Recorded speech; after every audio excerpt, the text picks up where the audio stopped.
Hello and welcome. अगला question है हमारे पास, discuss the duty of the bailor. ये क्वेश्चन हमारे पास बीजीएस 2017-2018 में पूछा गया है। इसमें हमें बताना है कि जो एक बेलर होता है उसकी क्या ड्यूटी है। आंसर हम स्टार्ट करेंगे इंट्रोडक्शन से। इंट्रोडक्शन में हम बेलमेंट के बारे में बताएंगे। इसमें हम बताएंगे कि जो बेलमेंट है वो एक तरीके का रिलेशनशिप है जिसमें मूवेबल प्रॉपर्टी जो है एक पर्सन की वो टेम्परेरली जाती है पोजेशन में दूसरे पर्सन के किसी पर्पस के लिए। जो ओनरशिप है गुड्स की वो वेस्ट की जाती है एक पर्सन में और जो पोजेशन है वो दूसरे पर्सन में। जो बेलमेंट है वो सिर्फ मूवेबल प्रॉपर्टीज़ का हो सकता है। सेक्शन 148 जो है वो डिफाइन करता है जो टर्म है बेलमेंट, बेलर और बेली। इसके अकॉर्डिंग जो बेलमेंट है वो डिलीवरी है गुड्स की एक पर्सन के द्वारा दूसरे पर्सन को किसी भी पर्पस के लिए एक कॉन्ट्रैक्ट के ऊपर, जहाँ पे वो जब पर्पस अकम्प्लिश हो जाएगा या पूरा हो जाएगा तो वो गुड्स को रिटर्न कर देगा या अदरवाइज डिस्पोज ऑफ कर देगा, जैसे भी उसको डायरेक्शंस दी गई हैं उस पर्सन के द्वारा जो डिलीवर कर रहा है गुड्स को। तो बेसिकली अभी तक हमने जो प्रीवियस दो क्वेश्चंस में और इसमें जो है बेलमेंट का जो इंट्रोडक्शन है वो सेम रखा है। बेलमेंट में हम जो है जनरल टर्म्स में बताएंगे कि बेलमेंट क्या होता है, उसके बाद हम सेक्शन में बताएंगे कौन से सेक्शन में मेंशन्ड है उसके हिसाब से मेंशन करेंगे, और इसके अलावा बेलर और बेली दो टर्म और डिफाइंड है, ये भी हम जो है मेंशन करेंगे। सेकंड आ गया फिर हमारे पास पार्टीज़। जो पर्सन डिलीवर कर रहा है गुड्स को उसको बोलते हैं बेलर, और जो पर्सन जिसको डिलीवर किए जा रहे हैं गुड्स उसको बोलते हैं बेली। फॉर एग्जाम्पल ए डिलीवर करता है एक वॉच बी को रिपेयर करने के लिए। जो फुलफिल हो जाता है पर्पस, दैट इज़ रिपेयर हो जाती है जो वॉच है, वो जो है रिटर्न करनी पड़ेगी ए को। यहाँ पे ए जो है वो बेलर है और जो बी है हमारे पास वो बेली है। अभी जो मेन कंटेंट है हमारा आंसर का वो यहाँ से स्टार्ट होता है, that is duties of the baler. जो फॉलोइंग है हमारे पास वो ड्यूटीज़ हैं बेलर की। पहला आ गया ड्यूटी है डिस्क्लोज करने की जो फॉल्ट्स हैं जो गुड्स में जो बेल किए गए हैं।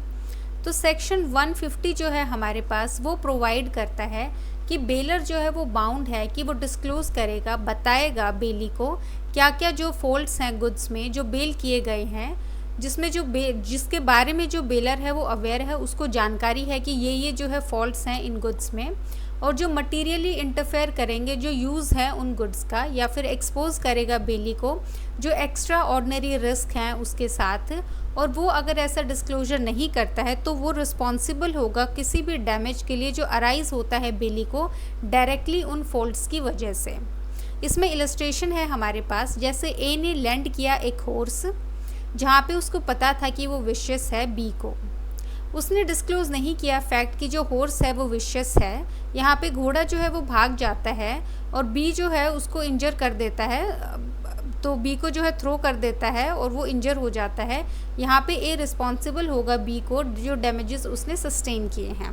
तो यहाँ पे क्योंकि घोड़ा विशियस था उसमें ये फॉल्ट था हमारे पास, यहाँ पे जो हॉर्स होगा वो हमारे पास गुड्स की कैटेगरी में आएगा।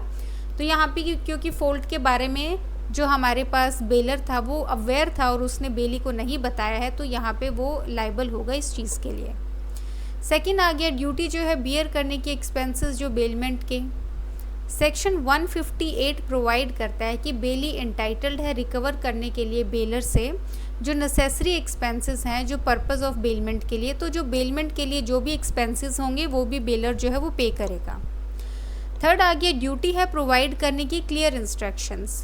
इसमें आ गया कि बेलर जो है उसके एक ड्यूटी है कि वो प्रोवाइड करेगा क्लियर इंस्ट्रक्शंस बेली को रिगार्डिंग क्या पर्पस है बेलमेंट का, जो इंटेंडेड यूज़ है गुड्स का, और कोई भी स्पेसिफिक कंडीशन या फिर लिमिटेशन जो एसोसिएट की गई है बेलमेंट के साथ। ये बेलर की रिस्पॉन्सिबिलिटी है कम्युनिकेट करने की पर्पस को, और जो स्कोप है हमारे पास बेलमेंट अरेंजमेंट का बेली को। तो बेसिकली यहाँ पे जो है क्लियर इंस्ट्रक्शंस देने हैं बेलर को। जो बेलर है हमारे पास वो क्लियरली बताएगा बेली को कि आपके पास जो है ये गुड्स है, जैसे कि आप लगा लीजिए एक गोल्ड चेन। यहाँ पे जो बेलर है वो आपके पास एक ऑर्डिनरी पर्सन है और जो बेली है हमारे पास वो एक जूलर है। यहाँ पे एक गोल्ड चेन देगा यहाँ पे जूलर को और उसको प्रॉपरली बताएगा इसको रिपेयर करने के लिए दिया है, इसको जो है वे करने के लिए दिया है, इसको जो है सेल करने के लिए दिया है। तो जो पर्पज़ है हमारे पास बेलमेंट का उसके बारे में वो क्लियरली बताएगा जूलर को। फिर नेक्स्ट आ गया हमारे पास duty to indemnify the bailee. इसमें आ गया हमारे पास सेक्शन 164। ये प्रोवाइड करता है कि जहाँ पे जो टाइटल है बेलर का गुड्स को लेके वो डिफेक्टिव है और जो बेली सफ़र करता है एज अ कॉन्सिक्वेंस, तो यहाँ पे जो बेलर है वो बाउंड है इंडेमनीफाई करने के लिए बेली को किसी भी कॉस्ट के लिए या लॉस के लिए जो बेली को जो है इनकर हो सकता है।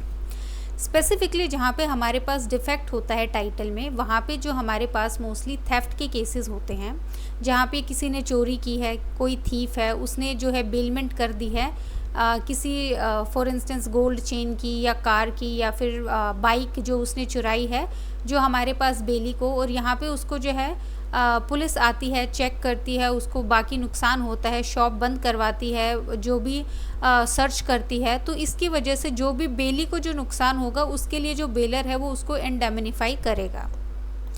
नेक्स्ट आ गया ड्यूटी है अलाउ करने की इंस्पेक्शन। बेलर जो है उसकी ड्यूटी है अलाउ करने की बेली को कि वो इंस्पेक्ट कर सकता है गुड्स को बिफोर एक्सेप्टिंग द बेलमेंट। ये इंक्लूड करता है एक ड्यूटी डिस्क्लोज करने की कोई भी जो डिफेक्ट है या डैमेजेस है गुड्स में जो कि अपेरेंट नहीं है अपॉन इंस्पेक्शन। फेलियर ऐसा अगर वो अलाउ करने से जो इंस्पेक्शन या डिस्क्लोज करने में जो डिफेक्ट है वो फेल हो जाता है तो ये रेंडर कर सकता है बेलमेंट को voidable at the option of the bailee, bailee के ऑप्शन पे। तो यहाँ पे कोई भी गुड है हमारे पास जो बेलर का है और वो बेली को बेलमेंट से पहले जो है वो पूरा का पूरा उसको अपॉर्चुनिटी देगा कि वो इंस्पेक्ट कर सकता है गुड्स को कि उसमें क्या फॉल्ट्स हैं या फिर वो किस पर्पज़ के लिए है, कौन से जो है स्कोप के लिए जो हमारे पास गुड्स है उसके डिफेक्ट्स क्या क्या हैं या डैमेजेस क्या क्या हैं। फिर आ गया नेक्स्ट हमारे पास duty to bear extraordinary expenses. अगर बेलर रिक्वायर करता है बेली को कि वो इनकर करे extraordinary expenses preservation of goods के लिए, तो जो बेलर है उसकी एक ड्यूटी है कि वो रीइम्बर्स करेगा बेली को ऐसे एक्सपेंसेस के लिए। इसमें फॉर एग्जांपल बेलर है, उसने बोला है कि उसके पास जो है वीट है, जो गेहूं होता है उसकी काफ़ी अमाउंट है, लगा लीजिए 100 क्विंटल्स जो गेहूं है वो बेली को दे रहा है स्टोर करने के लिए। अब इसको स्टोर करने के लिए जो है बेली को स्पेसिफिकली गोडाउन वगैरह अगर उसने कुछ कंस्ट्रक्ट किया है या उसका इंतज़ाम किया है तो यहाँ पे जो बेलर है वो उसको ये एक्स्ट्रा ऑर्डिनरी एक्सपेंसेस के लिए भी पे करेगा। नेक्स्ट आ गया ड्यूटी है कॉम्पनसेट करने की प्री मैच्योर टर्मिनेशन के लिए। अगर बेलर टर्मिनेट करता है बेलमेंट को बिफोर जो पर्पज़ अकम्प्लिश हो जाता है तो बेलर के पास ड्यूटी है कॉम्पनसेट करने की बेली को किसी भी लॉस के लिए जो उसने सफ़र किया है प्री मैच्योर टर्मिनेशन जो है बेलमेंट का उसकी वजह से। तो जैसे किसी ने जो बेलर ने जो है 2 मंथ्स के लिए जो है बेली को बोला है कोई भी चीज़ अपने पास रखने के लिए या बेलमेंट के लिए, जैसे आप वीट का ही लगा सकते हैं, और इसके लिए जो बेली है उसने जो गोडाउन है वो रेंट पे लिया है जिसका वो पर मंथ 20,000 दे रहा है, उसने एडवांस पेमेंट 40,000 कर दी है जिससे उसने गोडाउन रेंट पे लिया है। लेकिन यहाँ पे जो बेलर है उसने पहले 1 मंथ के अंदर अंदर ही जो अपने वीट हैं वो वापस ले लिए हैं, तो यहाँ पे जो एडिशनली जो 20,000 उसने रेंट पे कर दिया है नेक्स्ट मंथ के लिए उसके लिए भी जो बेलर है उसको कॉम्पनसेट करेगा। नेक्स्ट आ गया duty to take back the goods. अगर बेलमेंट स्पेसिफिक टाइम पीरियड के लिए या पर्पस के लिए है और जो पर्पस है वो अकम्प्लिश हो गया है या टाइम पीरियड एक्सपायर हो गया है, बेलर की ड्यूटी है कि वो वापस लेगा गुड्स को बेली के लिए। अगर ऐसा फेल हो जाता है ऐसा करने में तो जो बेलर है वो लाइबल होगा किसी भी डैमेज या लॉसेस के लिए जो सफ़र किए हैं बेली ने।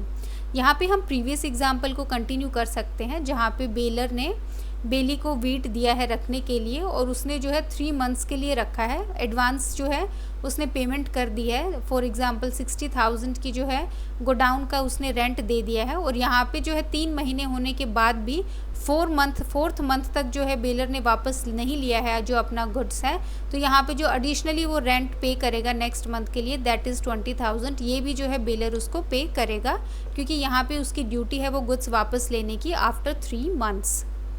फिर आ गया कंक्लूजन हमारे पास। इसमें आ गया हमारे पास कि जो राइट्स हैं बेलर के वो इंक्लूड करते हैं राइट जो है क्लेम करने का कॉम्पनसेशन डैमेजेस के लिए जो सफ़र किए गए हैं गुड्स को, राइट जो है टर्मिनेट करने के लिए बेलमेंट, राइट जो है सू करने के लिए जो ब्रीच है बेलमेंट कॉन्ट्रैक्ट का, और जो राइट है क्लेम करने का कॉम्पनसेशन एक्स्ट्रा ऑर्डिनरी एक्सपेंसेस के लिए जो इनकर किया गया है बेली के द्वारा। दूसरी तरफ जो ड्यूटीज़ हैं बेलर की वो इंक्लूड करती हैं ड्यूटी डिस्क्लोज करने के लिए जो नॉन डिफेक्ट्स हैं गुड्स में, ड्यूटी अलाउ करने के लिए इंस्पेक्शन, ड्यूटी पे करने के लिए अननेसेसरी जो नेसेसरी जो एक्सपेंसेस हैं, ड्यूटी इंडेमनीफाई करने की बेली को, duty to take back the goods और duty to compensate for the premature termination. तो बेसिकली कंक्लूजन में हमने जिस्ट डाला है कि जो राइट्स क्या क्या हैं हमारे पास बेलर के, प्लस उसकी जो ड्यूटीज़ हैं वो क्या क्या हैं। बाकी जो है इस आंसर में 2-3 बातें ध्यान रखने वाली हैं। पहला यही कि हमने 10-15 मार्कर के हिसाब से किया है। इसमें हमने क्या किया है, सबसे पहले हमने इंट्रो किया है जहाँ पे हमने बेलमेंट को डिफ़ाइन किया है। उसके बाद हमने एक सेकंड हेडिंग दी है जहाँ पे हमारे पास पार्टीज़ हैं, क्योंकि इसमें कितनी पार्टीज़ हैं इसका हमें पता होना चाहिए। स्पेसिफिकली अगर बेलर का या बेली का कुछ भी क्वेश्चन आता है तो आप पार्टी स्पेसिफाई करेंगे, दोनों का मतलब बताएंगे कि बेलर कौन होता है और बेली कौन होता है। इसके साथ हमने एक इलस्ट्रेशन किया है। उसके बाद जो थर्ड चीज़ की है हमने, वो जो ड्यूटीज़ हैं बेलर की वो बताई हैं। इसमें हमने जो 8 ड्यूटीज़ हैं वो डिस्कस की हैं, जिसमें से जो 3 ड्यूटीज़ हैं हमारे पास वो सेक्शन बेस्ड हैं। अगर आप ध्यान से देखेंगे तो प्रोविज़न बेस्ड हमारे पास 3 ड्यूटीज़ हैं, और उसके अलावा जो 5 ड्यूटीज़ हैं हमारे पास वो काइंड ऑफ इम्प्लाइड ड्यूटीज़ हैं जो हमने स्पेसिफिकली रिटर्न फॉर्म में लिखी हैं।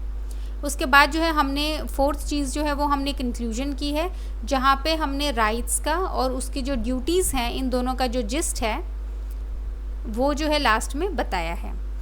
अगेन अगर यही क्वेश्चन आपका 5 मार्कर में आता है तो 5 मार्कर में आप इंट्रो में एक लाइन में बताएंगे बेलमेंट क्या होता है, उसी के साथ आप मर्ज करेंगे बेली क्या है, और उसी के साथ आप बताएंगे कि हमारे पास बेलर कौन है और बेली क्या है, दोनों पार्टीज़ को। आप डायरेक्ट उसके बाद स्टार्ट करेंगे ड्यूटीज़ क्या हैं हमारे पास बेलर की। जहाँ पे आपके पास 4 से ज़्यादा पॉइंट्स होते हैं, जैसे इसमें 8 पॉइंट्स है हमारे पास, तो आप टेबुलर फॉर्म में नहीं करेंगे, आप प्रॉपर लाइन वाइज जो है 8 ड्यूटीज़ बताएंगे, उनके सामने आप 2-2 लाइन में बताएंगे और उसके बाद आप कंक्लूड कर देंगे। कंक्लूजन में आप जो है राइट्स वाला पार्ट स्किप कर सकते हैं और इसमें सिर्फ ड्यूटीज़ जो है हमारे पास उसको जो है जिस्ट उसका जो है दे सकते हैं। और अगर अगेन 7 मार्कर आता है आपके पास तो 5 से आपको थोड़ा सा ज़्यादा करना है, जिससे आपका 1.5 पेज जो है वो फिल हो जाए। 5 मार्कर में आपका सिंपल एक साइड का जो पेज होता है आंसर शीट का वो फिल होना चाहिए। 10 मार्कर में आपके पास 2 पेजेस फिल होने चाहिए, वहीं 15 मार्कर में 3 पेजेस और 20 मार्कर में आपके पास 4 पेजेस जो हैं वो फिल होने चाहिए।